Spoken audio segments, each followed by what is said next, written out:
इसकी मिट्टी पे हर एक रीत निछावर कर दूं,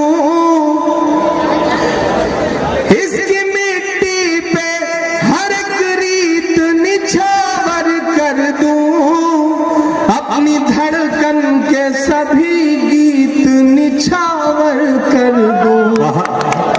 इसकी मिट्टी पे हर एक रीत निछावर कर दूं, अपनी धड़कन के सभी गीत निछावर कर दो।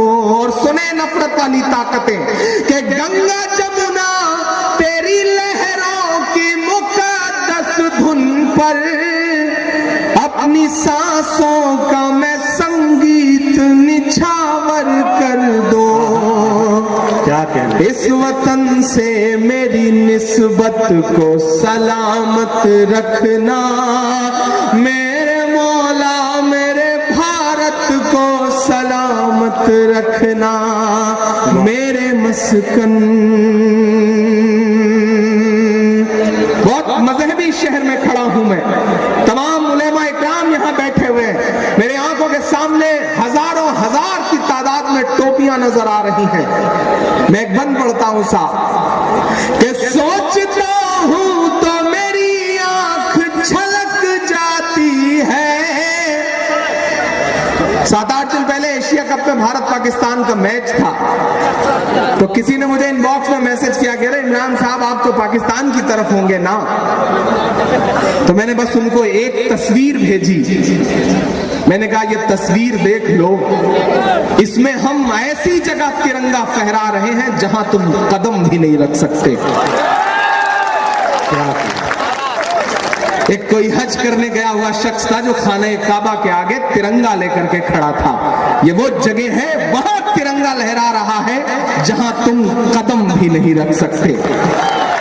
मैं मिसरे पढ़ता हूं साहब कि सोचता हूं तो मेरी आंख छलक जाती है, मुल्क से रूह का रिश्ता बड़ा जज्बाती है।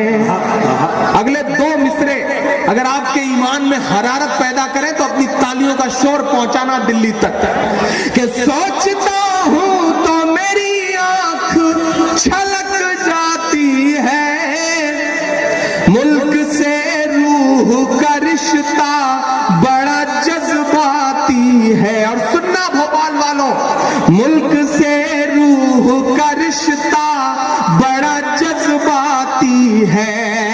मेरे आका ने मदीने में कहा था ये कभी, हिंद की समत से एक ठंडी हवा आती है।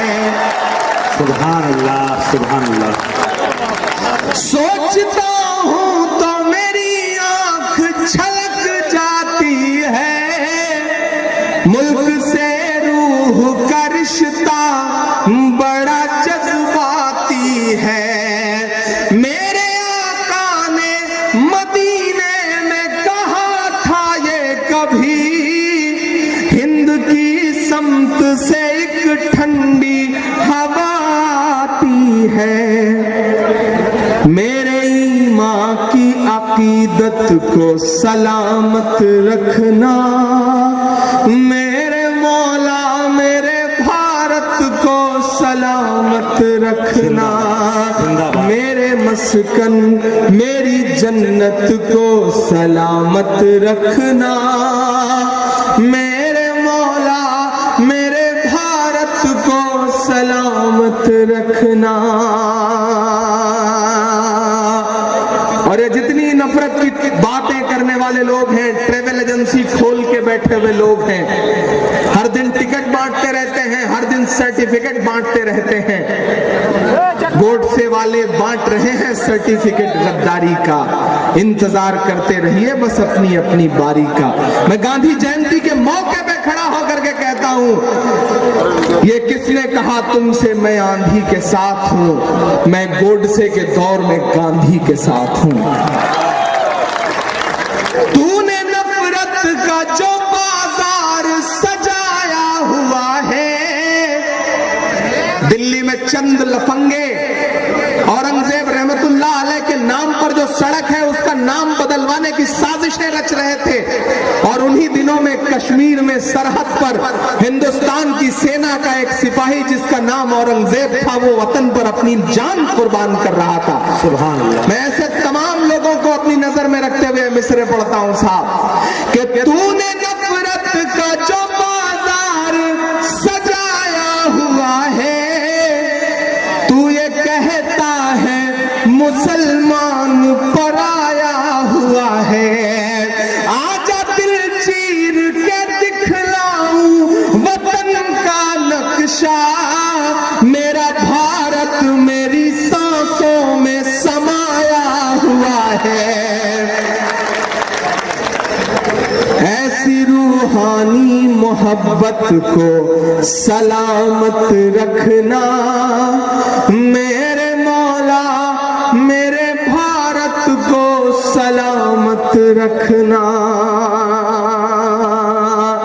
कभी बिहार से कोई गिरिराज सिंह, तो कभी उत्तर प्रदेश से कोई साक्षी महाराज, आपके भोपाल में तो बहुत सारे हैं। हर दिन एक टिकट लेके खड़े रहते हैं कि लो मियां चले जाओ पाकिस्तान। मेरा दोस्त महशर अफरीदी कहता है कि वो चाहते हैं कि हिंदुस्तान छोड़ दें हम, बताओ भूत के डर से मकान छोड़ दें हम। क्या कहने। मैं बंद पढ़ता हूं साहब, और अब तक जिन्होंने हाथ नहीं खोला उनसे कोई शिकायत नहीं है, लेकिन इस पर जो खामोश रहा मैं समझूंगा कि उसकी जिंदा दिली में कमी आ गई है। मैं मिसरे पढ़ता हूं, और इधर जो डाइस पर लोग बैठे हैं, मैं आपसे भी एक बात कहना चाहता हूं। ये जो सामने पिछले 6 घंटे से 5 घंटे से जमीन पर बैठे हुए लोग हैं, वो यकीनन आपसे 4 फीट नीचे बैठे हैं, 3 फीट नीचे बैठे हैं। मैं देख रहा हूं कि एक एक लम्हे में इस मुशारे में शिरकत कर रहे हैं और इसे जिंदगी दे रहे हैं, लेकिन आप चुप हैं। ये आपसे नीचे बैठे हैं और आप ऊपर बैठे हैं, तो इसका ये मतलब नहीं कि आप मोतबर हैं और ये आपसे कमतर हैं। मैं तो ये मानता हूं कि जिस तरह तराजू में 2 पलड़े होते हैं, उसी तरह इस प्रोग्राम के 2 पलड़े हैं, 2 हिस्से हैं, एक जो 3 फीट ऊपर है और एक जो 3 फीट नीचे है। लेकिन आपकी जानकारी के लिए यह भी बता दूं कि तराजू का वही पलड़ा नीचे होता है जिसमें वजन ज्यादा होता है। ये ज्यादा वजनदार लोग हैं, इसलिए थोड़ा सा आप सबकी भी शिरकत हो, थोड़ा सा इस प्रोग्राम को प्रोग्राम जैसा बनाइए। मैं पढ़ता हूं साहब और दुआएं मांगता हूं आपसे। मेरे मौला मेरे भारत को सलामत रखना। कोई कह रहा है हिंदू राष्ट्र बनाएंगे, कोई कह रहा है मुस्लिम राष्ट्र बनाएंगे, ये कर देंगे वो कर देंगे। अरे सियासी लोगों, अगर हिंदू राष्ट्र बना लेने से ही कोई मुल्क महान बन जाता तो नेपाल वाले हमारे हिंदुस्तान में चौकीदारी ना कर रहे होते। इस मुल्क को अंबेडकर के सपनों का, गांधी के सपनों का, मौलाना आजाद के सपनों का हिंदुस्तान बनाइए, किसी मजहब का राष्ट्र मत बनाइए। मैं बंद पढ़ता हूं साहब कि नफरतों का लिए तिरपाल चले जाओ तुम, बाद की छोड़ो इसी साल चले जाओ तुम।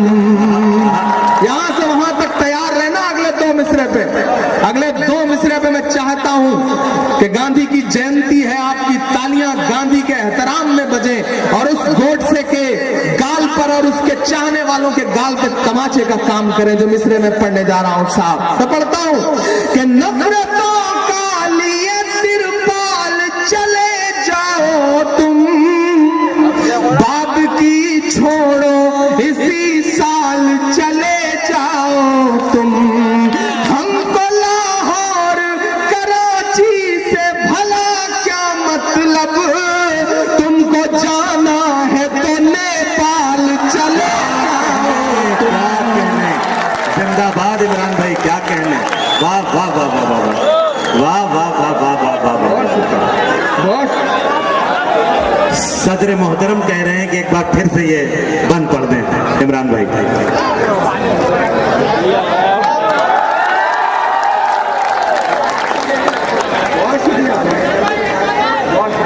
सदर मोहतरम चाहते हैं कि एक बंद एक बार फिर से पढ़ दें इमरान भाई।